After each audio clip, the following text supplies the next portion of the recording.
Jai Shri Ram World Raiser, Sabina and Roger here. The time has come. Countdown to the Ram Mandir opening in Ayodhya on the 22nd of January. I came across a video yesterday by Sadhguru asking, is Ayodhya Ram Mandir temple needed? Yes or no? Our answer is very, very clear. Yes. Oh, yes. Huh. If you agree, you know what to do. Let us know, and let's find out what the man, the myth, the legend has to say about it. Jai Shri Ram, Jai Shri Ram, Jai Shri Ram, Raja Ram.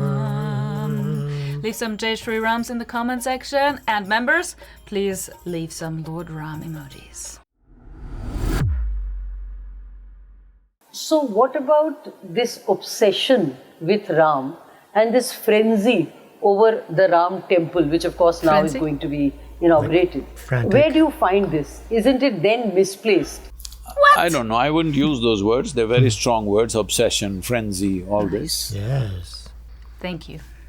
If somebody has to be an inspiration after 7,000–8,000 years, there must be some element there. Not for one or two people. For millions and millions of people, if someone has to be an inspiration after thousands of years, there must be something. Beautiful. Big time. If we don't see that something, then we will say it's an obsession, it is this, that. But do you see? let me come to this. And anyway, coming to that Ram temple, so Ram had a series of problems during his life. Even after thousands of years, he still has real estate issues. His real estate is not settled after thousands of years. So people who love him want to settle that real estate. I think it's settled, Supreme Court has settled it. Yeah. So they want to build a temple. It is devotion. Why should it be termed as frenzy and obsession? Yes. Is it, let me use another word which again you will say is strong, isn't it divisive? What? Why is it divisive? What? Because it cuts across two communities. Really? It's been a bloody tale, and by bloody I mean a tale of blood, a tale of killings, Huh? What's happening? a tale of riots. Who is What's this happened in lady? the last 800 years is the bloodiest tale that's ever happened in any part of the world ever. Oh What boy. happened to the Jews with Adolf Hitler? What happened to Native Americans with North America? What happened in Cambodia? All these things are nothing compared to what happened in India in these 800 years. And if you don't think that is bloody, and there is no any kind of remorse in people who committed those things, then just people want a small piece of real estate back for their asta, and that is divisive. Why is it divisive? I mark that you're using the word real estate and not temple. Is that deliberate? It is real estate, but temple is built by devotees' hearts. The land is just real estate. But it's sacred for them because it is identified as a birthplace, and obviously there's no question mark whether there was a temple or not. It is not one temple. Thousands of temples were raised because that's the policy, that it must be raised, and it will be raised in future also. If we don't protect it, it will be raised in future also. Even now in Pakistan, Bangladesh is happening. Why should it be divisive? Why can't everybody settle down to whatever nonsense they believe in and do their stuff? Yes. I can live without any belief system, but maybe people need some belief systems, so they have their beliefs. But how come I think my belief is right and yours is wrong, and you must die just for believing whatever I don't believe? If you don't address that and you say all these words, it's just, what is this? Where does this come from? Yeah. You spoke about the past, you spoke about past wars. Do two wrongs make a right? See, there are no two wrongs. It's just a request. These three icons, Shiva, Rama, Krishna, thousands have been… temples have been demolished. Nobody's asking because it's impossible to refix the history, and nobody thinks it can be… we can refix the history, nor is anybody interested. These three icons, where their, their basic presence was, these three iconic places, they're asking for Why can't it be just offered without a fight? Where is a fight? And nobody is fighting, they're only going to the court. Court is not a fight, it's a legal process. Why are you calling legal process a fight? You have never prayed in your life or gone to a temple, or have you gone and when did you stop going? And have you read the scriptures? I've definitely not read the scriptures. I'm not a temple-going person, I've built temples, but I don't go there. If I go to a temple, if there is… See, our temples are not places of prayer. This is something that people have completely missed. Probably in the north, it's completely gone. In southern India, still the instructions are there. Here the instructions are, in Karnataka and Tamil Nadu, if you go to your temple, nobody told you you must pray, you must appeal to the god and this and that. If you go there, you must sit quietly in one place, because these are different types of energies. Consecrations are of different types. Each deity is consecrated in a certain way to open certain dimensions of your life. So you are supposed to sit there and imbibe that. Even in north, they only told you to have darshan, not have appeal, isn't it? Darshan means, because it's an energetic form, you take that impression into your mind and your heart. This will transform you. Because it's an energetic form, the physical form is just like a scaffolding. It is there, it is necessary for the visual apparatus, but it's the energetic form, you're supposed to imbibe it. Because in this civilization that you refer to as Hindu right now, which unfortunately has been so badly distorted, or let's say probably more appropriate word would be Sanatan, but that also has become a bad word today. Sanatan means eternal. So in this culture, nothing can be eternal unless it's all-inclusive. In this culture, there is no such thing as prayer. In this culture, there is darshan. In this culture, the aspiration is not to go to heaven and sit with God. In this culture, the aspiration is to become divine. The aspiration is to become divine, because what we consider as divine is something that's risen above what we normally think is human action-reaction kind of life. See, for example, many people, even in newspapers it's being written, Tendulkar is cricketing God. Because in people's mind, at least during his time, it's still so, whatever we thought was humanly possible, he rose beyond that, just hitting a damn ball, that's all. People say Sadhguru is God, your followers say Sadhguru is God. No, nobody says that. They put me to work every day. So, when they say he is God, they're not saying he lives in heaven or some nonsense. They are saying he's risen above what we think is human ceiling. He's risen above that. This is how we worshipped Rama, Krishna, everybody. They rose beyond their limitations, no matter what life throws at them. Yeah. Even in a battlefield, they're cool. Even in a battlefield, he's joking. So we bow down to him when everybody's terrified of life and death. Somebody is above that, means we'll bow down to him. Even now, suppose in Indian army, there is one major or one colonel or somebody, even in bullets are flying, he's just cool. Everybody will worship him because he's risen in some way. So in this culture, we are not wanting to go to God, we want to become that. But our idea is not the God. We see everything as God. We'll bow down to a tree, we'll bow down to a cow, we'll bow down to a snake, we'll bow down to a rock, man, woman, child, anything. Because no piece of life is happening without the source of creation throbbing in it. If you recognize it, you bow down. If you don't, you don't. Wow. Oh dear, that was an unexpected video, an unexpected interview. Yeah, she was really probing, so not too sure She seemed triggered. where this interview was and what's happening with the divisiveness and why some people would classify it as that.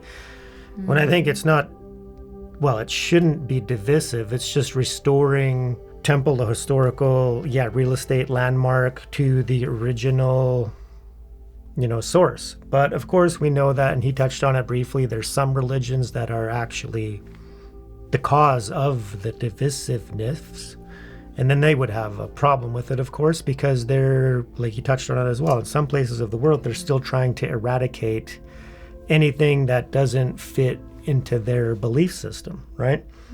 So that's awful, and it's still happening, which is why, right, that it needs to be, these temples need to be protected, right?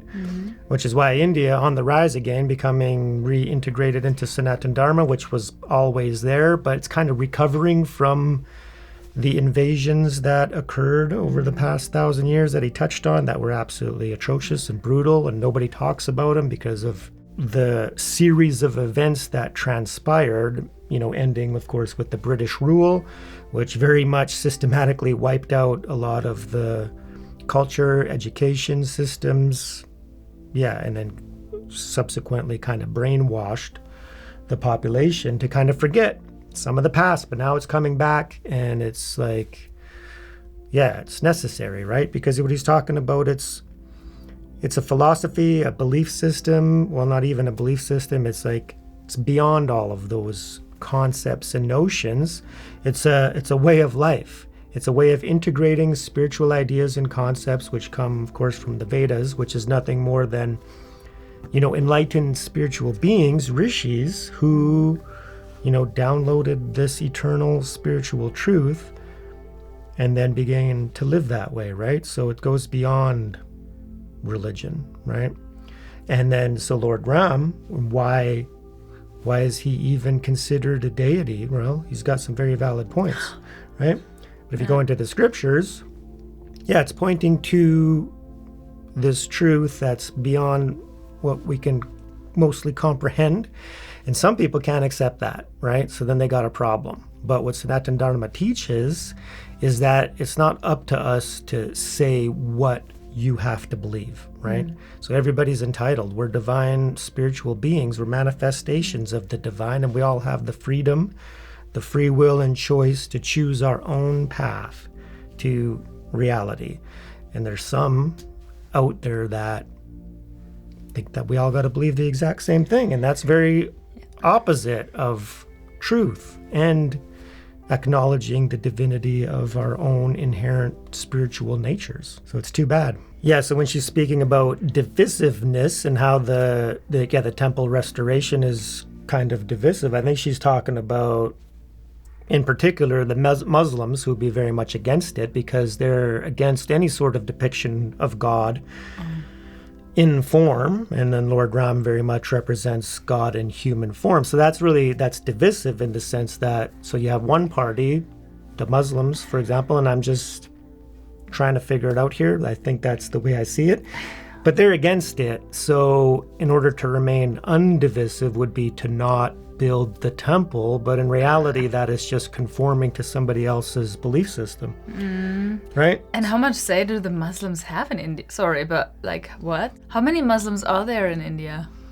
I'm not sure. Okay. But I think for the most part, like, that's how I see it. But when you're conforming to another person's belief system just so that they remain not upset and infuriated by their mission of wiping out all forms of God, then you got to keep in mind too that there's a belief in an unlimited version of God, and then there's beliefs in limited versions of God, right? So for us in Hinduism and the Sanatan Dharma, it's very much promoting God, the ultimate source of absolutely everything, as being unlimited in any way and can appear in any form, and it's very much within all of existence, right? So that's why he's saying you could worship, or prostrate to a cow and a tree and a river and a mountain and all of nature, because God is everywhere present, right?